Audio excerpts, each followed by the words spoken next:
The disappearance of Gabby Petito in 2021 captured the nation's attention on mainstream media. The public shared her story on social media and even turned up leads. Several factors contributed to the high level of national media attention in this case. Police videos of the couple arguing, the 911 call about her fiancé slapping her, and the fact that Gabby was young, privileged, and attractive. Petito's lifeless body was found a week later. Less than 1% of women missing today get similar national media attention. Why? According to experts, it can be categorized as missing white woman syndrome, or society's obsession with young, privileged, and attractive women. FBI data shows that thousands of women go missing every year. Some cases date back many years, even decades. Unfortunately, 99.5% of missing women lack media attention, and the cases remain unsolved. The state of Ohio ranks within the top 10 in the United States when it comes to missing teens and adult women. Who are they? Why don't we hear much about them? What are the reasons for their disappearances?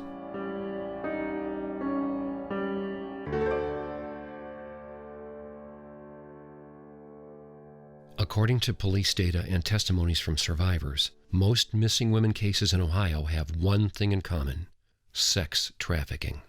Anytime there is someone that is in control of you in terms of the exchange of money or the exchange of a resource that you really need, such as a house, or even the exchange of a resource that you are severely addicted to, such as a drug, that kind of exchange in exchange for sex and/or a labor act is considered to be human trafficking. Sex trafficking is human trafficking for the purpose of sexual exploitation, including sexual slavery. Across the board, when you're looking at trafficking victims, you will see an inherent set of factors that end up being common. The things that they have in common are not necessarily physical characteristics, but more so sexual abuse as a child. Many times come from lower socioeconomic statuses. Systemic poverty. There are factors such as being a member of the LGBT community. There are factors such as having a substance use disorder. And then there are factors such as self-confidence, and there are factors such as not being able to make ends meet. There's also situations where teenagers are teenagers and they want to do risky things and they want to have more fun and they want to rebel. A girl may just be looking to do something different, do something that maybe her parents don't want her to do. And what happens is she ends up in a situation that she wasn't expecting, not wanting, not really sure how to deal with, and in many cases have no clue how to deal with it. When someone goes missing in the first place, if foul play is not involved, there's usually a circumstance in which they have gone missing from their life and increasingly will make them vulnerable.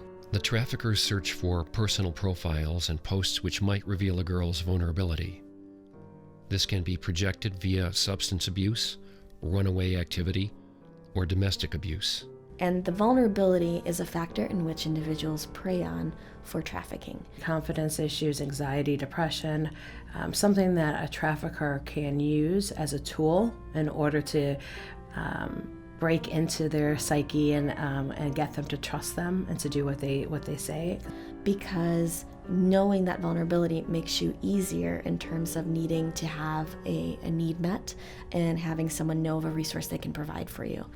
In the United States, the Trafficking Victims Protection Act of 2000, as amended by the Justice for Victims of Trafficking Act of 2015, defines sex trafficking as recruiting, harboring, transporting, providing, obtaining, or soliciting of an individual through the means of force, fraud, or coercion for the purpose of commercial sex.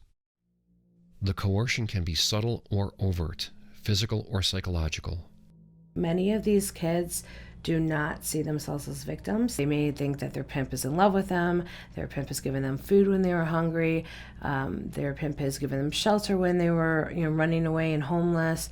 So they sometimes will have a strange loyalty to them. And if you loved me, or if I'm going to fulfill this need for you, you're going to fulfill this need for me. There are also pimps that will use drugs and utilize drugs to get their product to do what they want. In sex trafficking, the product is the person, marketed and sold for sex. Victims can be exploited for commercial sex in numerous contexts, including street prostitution, illicit massage parlors, or escort services. The criminals who are trafficking the women come from various socioeconomic and racial backgrounds. They can be found in every part of the state. The hyperactive market for sex trade and illegal drug trade in Ohio has made the state a target for drug traffickers and human traffickers. In many cases, the sex traffickers collaborate with drug traffickers, using narcotics to recruit, control, and overpower women. There was a man in Elyria, Ohio, who would take girls that had no drug use, and he would get them addicted to drugs on purpose. In 2014, Jeremy Mack, a 38-year-old of Elyria, Ohio, was found guilty on 9 counts, including human trafficking, drug crimes, and obstruction of justice. Mack and his female crime partner conspired together to provide heroin to 4 women, and then after the victims incurred drug debts, he used coercion to compel them to engage in commercial sex acts. Mack also threatened to kill one of the female victims. He was sentenced to life in prison. Victims that we work with inherently had found someone that was able to exploit what it was that that person was needing at the time that they were needing it, and then turning it so that they were able to say, now we're going to have you do something for me. The individual sex traffickers, such as Jeremy Mack, are more commonly known as pimps. There's different kinds of pimps. There's the loving one who tries to fill a void and if you love me, you'll do this, and I love you, and then there's the gorilla pimp that will beat you senselessly. The pimps may vary in their appearance and techniques, but their goal is the same: to recruit, control, and exploit their victims. Since the late 1990s, and especially after 2005 and the birth of social media, sex traffickers use digital tools to target young and vulnerable women. Definitely the internet has made a huge impact on human trafficking. So the studies that we're seeing in the victims that we work with, the survivors that we work with, are absolutely reporting that ways in which they have been trafficked and have had individuals have access to them have been through social media. The criminals establish an initial connection with their victims by becoming, or pretending to be, their social media friends, which may lead to a closer and more intimate relationship. The studies show sex traffickers searching popular platforms such as Facebook, Instagram, Twitter, Tinder, and more. Social media is increasingly being exploited to recruit and sell young women for sex. Most parents don't understand or know. Even the most savvy parents aren't necessarily going to know all of the new apps and ways kids are communicating. And these traffickers are very smart, know how to manipulate, know how to pretend to be somebody else. And they're getting into our homes and we don't even know it. They're getting inside our houses with our children via the internet.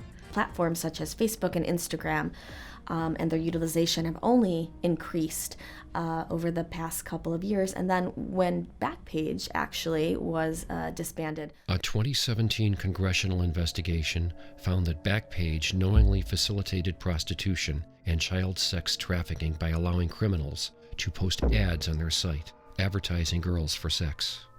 In 2018, Backpage and affiliated websites have been seized as part of an investigation by the FBI. Unfortunately, the seizure of Backpage did not stop sex traffickers from advertising their businesses on the internet and recruiting women on social media. A variety of independent websites have continuously been popping up in order to fill the need, and the need being that people want to engage in trafficking of individuals. Advertise on the internet using burner telephone numbers, and obviously makes them a lot of money. And so social media is a very dangerous platform for individuals, and I don't see a stop to it anytime in the near future. According to the International Labor Organization, human trafficking is approximately a $150 billion industry. It's an extremely large marketplace that has its producers, consumers, and its product. When people traffic guns or drugs, that product is gone once they sell it. So they have to re-up their product. But sex trafficking, they can use the same product over and over again in the same day, the same week, same month. They continue to use the same product and make money off of it. So it's a much more lucrative business for these traffickers. The John, also known as the buyer or trick, is an individual who pays or trades something for the value of sexual acts. The demand for sex is astronomical. The Johns were reported as being majorly Caucasian, majorly over the age of 45. The Johns never seem to go away. Human trafficking starts right here in our communities.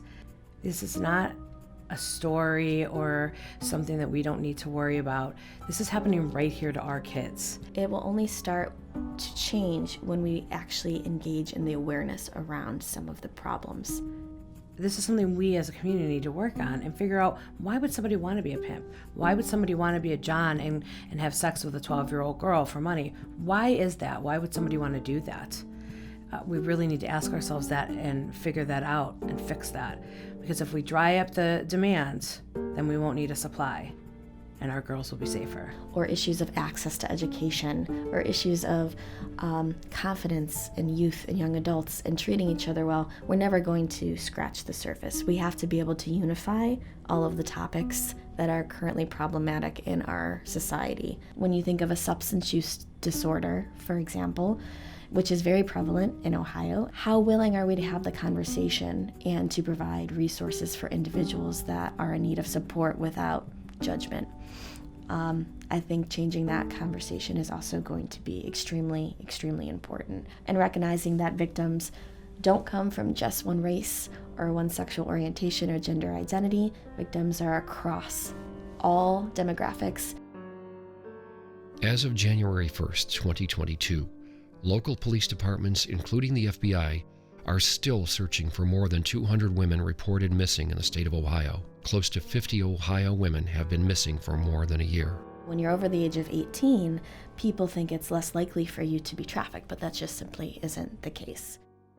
The majority of the missing are Black, Latina, and Indigenous women from the inner city or poverty-stricken rural areas of Ohio. Many of them are runaways and drug addicts who are often not priorities for media and law enforcement. That's just the people that are reported missing on those posters, and there are so many more that are unreported. Without wider media coverage and additional public resources, it falls on families and individuals to search for their loved ones alone. Have you seen any of these women? Do you recognize any of these faces?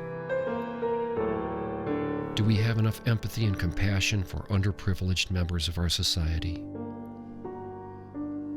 Are we ready to focus on major issues and attack serious socioeconomic problems facing Ohio and our nation?